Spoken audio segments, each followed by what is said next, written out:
প্রথমেই বলতে চাই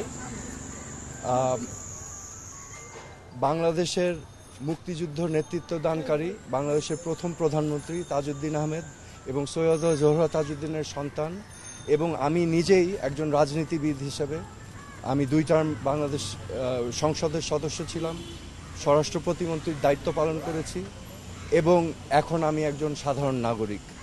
আমি আজকে এই ব্যাকগ্রাউন্ড এবং একজন সাধারণ নাগরিক হিসাবে আমি ডিবি অফিসে এসেছি, কারণ আমি বাংলাদেশের সকল মানুষের মতোই বাংলাদেশকে নিয়ে উদ্বিগ্ন বোধ করছি।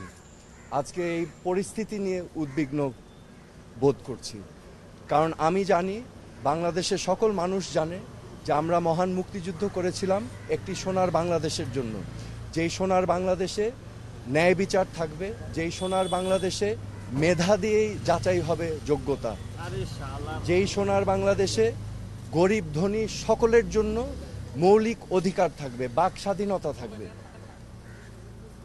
চিন্তার স্বাধীনতা থাকবে।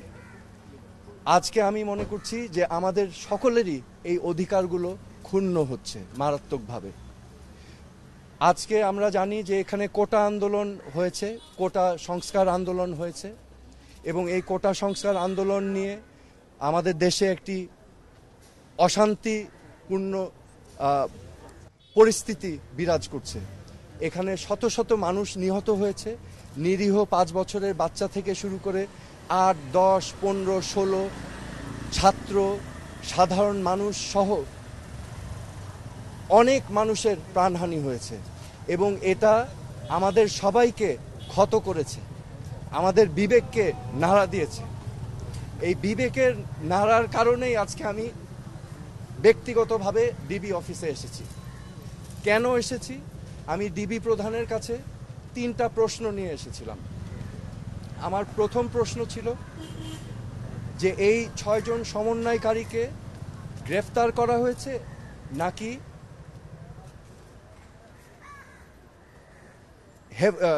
সেফ কাস্টাডিতে নেওয়া হয়েছে। দ্বিতীয় প্রশ্ন, যদি অ্যারেস্ট হয়ে থাকে তাহলে আমার কোনো প্রশ্ন নাই, আমার কোনো দাবি নাই, কিন্তু যদি সেফ কাস্টাডি হয়ে থাকে তাহলে আমি তাদের সাথে দেখা করতে চাই। খামেরা তো দাগ হয় কিভাবে? এই যে ভাবি, দাগও যাবে রাগও যাবে, নিন চাকা সুপার হোয়াইট। ডিবি প্রধান আমাকে পরবর্তীতে ঊর্ধ্বতন কর্মকর্তার কথা বলে উনি আমাকে জানিয়েছেন যে এই 6 সমন্বয়কারী যেহেতু তাদের নিরাপত্তা নিয়ে উদ্বিগ্ন ছিল সেই কারণে তাদেরকে সেফ কাস্টাডিতে নেওয়া হয়েছে।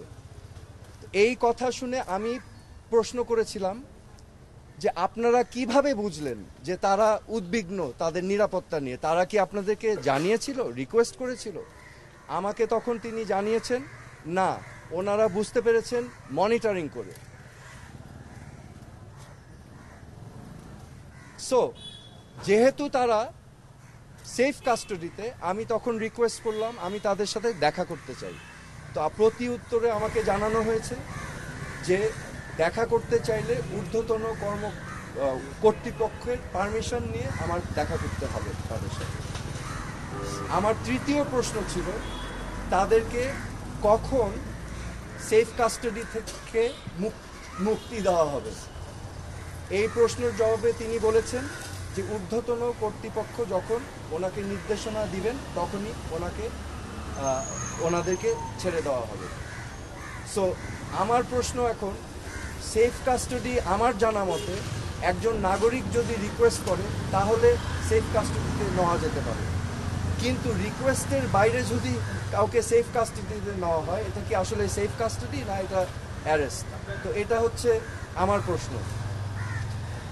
এখানে আমি আপনাদের সম্মুখে স্পষ্টভাবে বলতে চাই, এই ছাত্র আন্দোলন, কোটা সংস্কার আন্দোলন নিয়ে যে সকল ক্ষয়ক্ষতি হয়েছে, ক্ষয়ক্ষতি কিছুই না।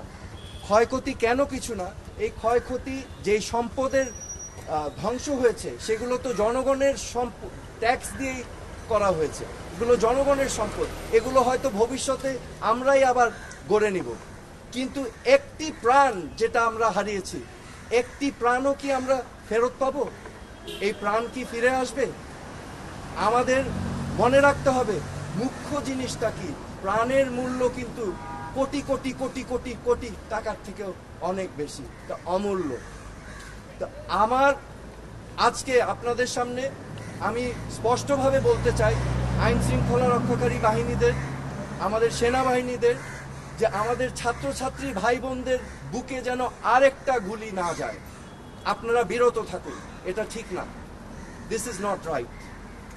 আমার মনে হয় যে এখানে একটা সমূহ সমাধান প্রয়োজন, এবং সমাধানের প্রথম কাজ যেটা করতে হবে, প্রতিটি হত্যাকাণ্ড সুনির্দিষ্টভাবে ইন্ডিপেন্ডেন্ট এনকোয়ারি করে বিচার করতে হবে, এবং এগুলোর জন্য যারা যারা দায়ী তাদেরকে আইনের আওতায় আনতে হবে। বিচার বহির্ভূত কোনো হত্যাকাণ্ড করা যাবে না, এবং আমাদের এই সমাধান রাজনৈতিকভাবে করতে হবে। এই সমাধান সবাইকে নিয়ে আলোচনার মাধ্যমে করতে হবে। এই সমাধান করার জন্য প্রথম শর্ত আমি যেটা বললাম, যে বিচার করতে হবে। এই প্রাণহানির প্রত্যেকটা প্রাণহানির বিচার করতে হবে, এবং যারা এটার জন্য দায়ী তাদেরকে আইনের আওতায় আনতে হবে। তারপরে আলোচনার মাধ্যমে সমাধান করতে হবে। আমি তীব্র নিন্দা জানাই এবং প্রতিবাদ জানাই। শিক্ষার্থী ভাই বোনদেরকে গ্রেফতার করা থেকে বিরত থাকার জন্য আমি আহ্বান করছি। শিক্ষার্থীদের জন্য আমার মেসেজ আছে, আমাদের ভবিষ্যৎ স্বপ্ন যেন বিনষ্ট না হয়। আমাদের বাংলাদেশ আমরা লক্ষ লক্ষ শহীদের রক্তের বিনিময়ে আমরা অর্জন করেছি।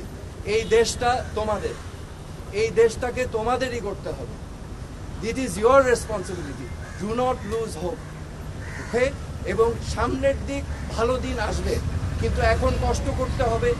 হোপ আশা ছাড়া যাবে না। এই দেশটা তোমাদের সম্পদ, তোমাদেরই করতে হবে।